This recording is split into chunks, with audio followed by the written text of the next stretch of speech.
chicos, hoy vamos a platicar acerca de la cadena de transporte de electrones, que es el último paso que nos falta para obtener la energía.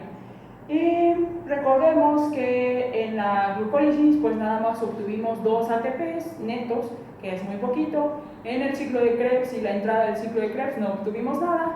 Y entonces, ¿dónde está esa energía que nos prometieron? Pues es en la cadena de transporte de electrones donde la vamos a obtener. La cadena de transporte de electrones se da en la membrana interna mitocondrial. Entonces, nuestras mitocondrias, esos organelos con forma de frijolito, tienen dos membranas, una externa y una membrana interna, que la dibujaría así, pero para que entiendan que es una membrana de afuera, la membrana externa, y la membrana interna, la de adentro. Bueno, la membrana interna no está así, sino que tiene pliegues, es decir, como si yo aquí, en lugar de hacerlo recto, le hago una curvita, ¿sí? Bueno, entonces le voy a hacer así curvitas a toda la membrana interna.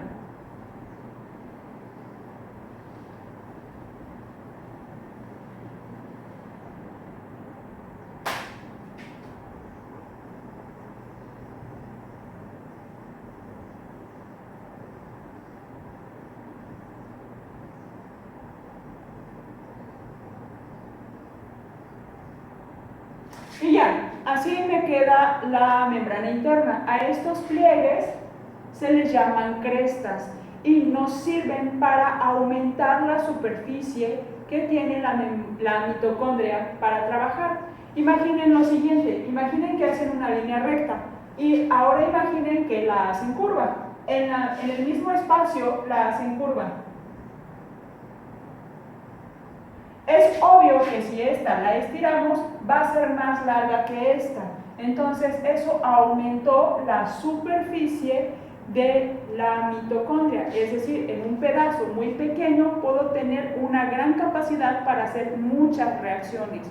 O en este caso específico, para hacer muchas cadenas de transporte de electrones al mismo tiempo. Entonces, en una sola mitocondria se están llevando a cabo cientos de cadenas de transporte de electrones al mismo tiempo. Ahora, vamos a imaginarnos un pedacito de la mitocondria, un pedacito de la membrana interna. Y en este pedacito es donde voy a proyectar la cadena de transporte de electrones. Pero fíjense que hay muchos pedacitos, puedo poner otro pedacito acá, otro pedacito acá, otro acá, otro acá. Entonces son 1, 2, 3, 4, 5, 6, 7, así, cientos de cadenas de transporte de electrones ocurriendo al mismo tiempo en una sola mitocondria. Si la célula tiene 100 mitocondrias, pues serán miles de cadenas de transporte de electrones ocurriendo en el mismo momento. Dependiendo de la movilidad o el trabajo que haga una célula, entonces van a ser la cantidad de mitocondrias que tenga. Es decir, por ejemplo, el tejido adiposo, que es el tejido donde se almacenan las grasas, pues casi no necesita energía porque casi no hace nada. Pero ¿qué tal mis células de la boca, que están constantemente moviéndose? Mis células de las manos necesitan muchas mitocondrias porque necesitan mucha energía.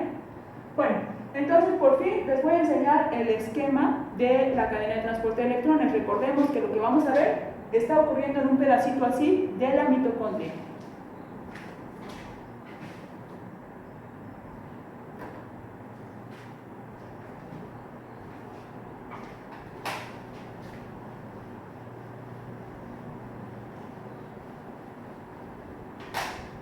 Este es el pedacito de membrana que yo les ponía. Entonces, esta es la cadena de transporte de electrones. La cadena de transporte de electrones está formada por 4 complejos, anótenlo. Entonces, tenemos el complejo 1, el complejo 2, complejo 3 y complejo 4. Se llaman complejos porque no es nada más una proteína, sino que muchas proteínas y otro tipo de moléculas están aquí como mezcladas. Y pues yo nada más pongo una mancha, ¿no? Pero ahí hay muchas proteínas que se necesitan para formar el compuesto que vamos a hacer. y para pasar los electrones. Igual, complejo 2, complejo 3, etc. ¿Ok? Entonces son 4 complejos. Esta es la cadena. Adentro de esta cadena hay metales. Recuerden que los metales conducen la electricidad.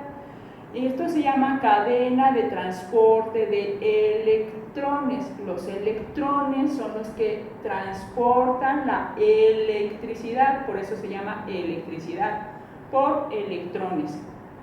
Entonces, dentro de estos complejos van a haber moléculas especiales que transporten la electricidad.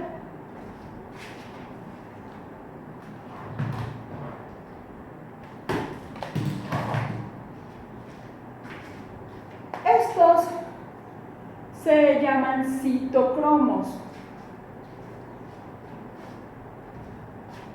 Entonces, hagan de cuenta que aquí tienen la proteína, los churritos verdes representan la proteína, y lo que está aquí adentro es esto de aquí. Y estos de aquí son grupos pirrol. Entonces, esta fórmula es grupo pirrol, y el grupo pirrol tiene hierro, que es el metal que va a transmitir los electrones. Entonces, aquí está el grupo pirrol con sus hierros y luego la proteína. Y ya está todo este conjunto, proteína, grupo pirrol y hierro o fierro, lo que va a llamarse citocromo. Entonces, dentro de los complejos esos que yo les mostraba de la cadena de transporte de electrones, tenemos varios citocromos. Aquí pues les pongo otra imagen del citocromo, simplemente para que lo vean plano, ¿no? Esta sería como una fórmula del grupo pirrol, perdón, ¿ok? Después, hasta el final de la cadena de transporte de electrones, tenemos esta estructura que se llama bomba de ATP. Entonces, la bomba de ATP es la que va a hacer finalmente pues el ATP. Entonces, esto se vería así: primero la cadena de transporte de electrones y sobre la misma membrana la bomba de ATP. Entonces, de lo que se trata la cadena de transporte de electrones es de lo siguiente. Nosotros habíamos hecho unas moléculas altas de energía en la glucólisis, en la entrada del ciclo de Krebs, en el ciclo de Krebs, que es lo que hemos visto hasta ahora, pero también se forman en otros procesos como degradación de ácidos grasos, degradación de proteínas, en fin. En esos procesos se forman estas moléculas que se llaman NADH y FADH. Estas moléculas pues son de energía, pero no las podemos utilizar directamente como energía, sino que se tienen que transformar en ATP. Entonces, si ustedes se fijan, estas moléculas tienen una característica especial y es que tienen H, o sea, tienen hidrógeno. Entonces, en la cadena de transporte de electrones lo que van a hacer es quitarle estos hidrógenos, y estos hidrógenos los va a mandar al espacio intermembranal, es decir, el espacio que hay entre la membrana de afuera y la membrana de adentro.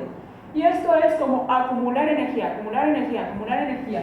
Y cuando llegan aquí, entonces es como si ya conectaran pues la bomba del agua. Entonces, en su casa, la energía está ahí, guardada, guardada, guardada. Nosotros conectamos y entonces la bomba de agua, digamos, se pone a funcionar. Y ven que la bomba de agua da como vueltas. Pues lo mismo hace la bomba de ATP. Va a empezar a dar vueltas como indican las flechas. Y entonces esta energía que está aquí aguardada va a hacer que estas moléculas que están aquí formen el ATP. A partir de ADP, o sea, adenosin difosfato, lo vamos a convertir en ATP, adenosin trifosfato. O sea, le van a estar pegando los fosfatos para por fin obtener el ATP. Y pues así se formó el ATP finalmente. Ahora, ¿cuánto ATP se va a formar?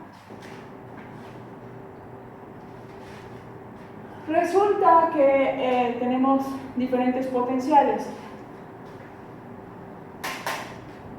Aquí hay unos números pues bien extraños, ¿no? pero lo que significa es el potencial de cada uno de los complejos. ¿Se acuerdan que la cadena de transporte de electrones tenía 4 complejos? Entonces el complejo 1 está representado aquí, el complejo 2, el complejo 3 y el complejo 4. Bueno, en todos estos lo único que se está haciendo es acumular energía, ¿ok? Entonces aquí dice, aquí, ¿cuánta energía se está acumulando? Aquí, ¿cuánta energía se está acumulando? Aquí y acá. Bueno, pues ya se ha calculado cuánta energía se necesita para formar un ATP y se sabe que esta cantidad, 0.36, por si no la alcanzan a ver, es suficiente para formar ATP. No significa que se esté formando aquí, significa que se está acumulando la energía para que cuando lleguemos a la bomba, cuando lleguemos al final, a la bomba de ATP, ahí ya se pueda efectivamente hacer ATP. Es decir, aquí es como unos trabajadores. Algunos trabajadores ganan mucho dinero, otros trabajadores ganan mucho dinero, otro trabajador gana mucho dinero y al final van a la tienda y compran lo que quieren. En este caso, fabrican ATP. Bueno, pues resulta que el complejo 2 no genera mucha energía, genera poquita. Entonces, la energía que genera el complejo 2 no es suficiente para formar un ATP. Eso quiere decir que este complejo 2 no puede ir a la tienda y comprar un ATP. Este complejo 1 sí puede, el complejo 3 sí puede, el complejo 4 sí puede, pero este gana muy poquito, entonces ese no puede. Bueno, entonces, dependiendo de dónde hayan entrado las moléculas de energía, van a producir más o menos cantidad de ATP. Es decir, como si ustedes siembran, no sé, a lo mejor papaya, les va a ir mejor que si siembran maíz, ¿no? Es un decir, yo no sé de eso, ¿ok? Entonces, si ustedes dicen, pues yo voy a invertir mi dinero en sembrar papaya. Pues voy a meterme aquí, que es donde venden las semillas de la papaya, digamos, ¿no? Pues yo voy a sembrar maíz. Pues yo me voy a meter acá, ¿ok? Pues yo voy a sembrar frijol. Pues yo me voy a meter aquí. Ajá. Entonces, dependiendo de dónde ingresen las moléculas esas que teníamos reservadas de energía, van a generar más o generar menos. O sea, las que ingresen desde aquí, es decir, las que entren primero en la cadena de transporte de electrones, pues van a generar mucha energía para poder hacer su ATP. Pero si entran en este punto, ya se habrán perdido lo de aquí. Es como si me pongo a trabajar desde las 7 de la mañana, pues saco más producción que si me pongo a trabajar apenas a las 12 de la tarde, pues saco menos producción. Entonces, el NADH entra desde el primer complejo. NADH entra en el complejo 1, pero el FADH entra en el complejo 2. Entonces, el NADH tiene o guarda la energía para formar 1, 2 y 3 ATPs. Pero el FADH se perdió esta oportunidad. Entonces, el FADH nada más puede formar 1 y 2 ATPs. Entonces, el NADH se transforma después de la cadena de transporte de electrones en 3 ATPs y el FADH en 2 ATPs. ¿Ok?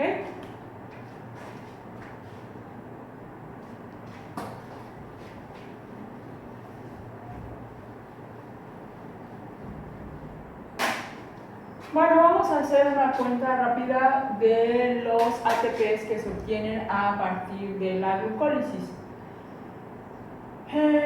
La glucólisis, ¿qué nos da de productos? Algo que nos interese. Nos da piruvatos. ¿Cuántos? 2. Acuérdense que la glucólisis al final va al doble. ATPs, ¿cuántos? 2. NADH, ¿cuántos? 2. Ok. Entonces, estos ATPs ya los tenemos, son 2 ATPs. Estos ya son la ganancia final.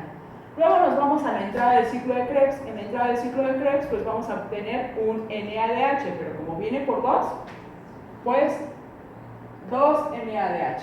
Este es el que nos interesa. Bueno, lo voy a encerrar así. ¿Ok?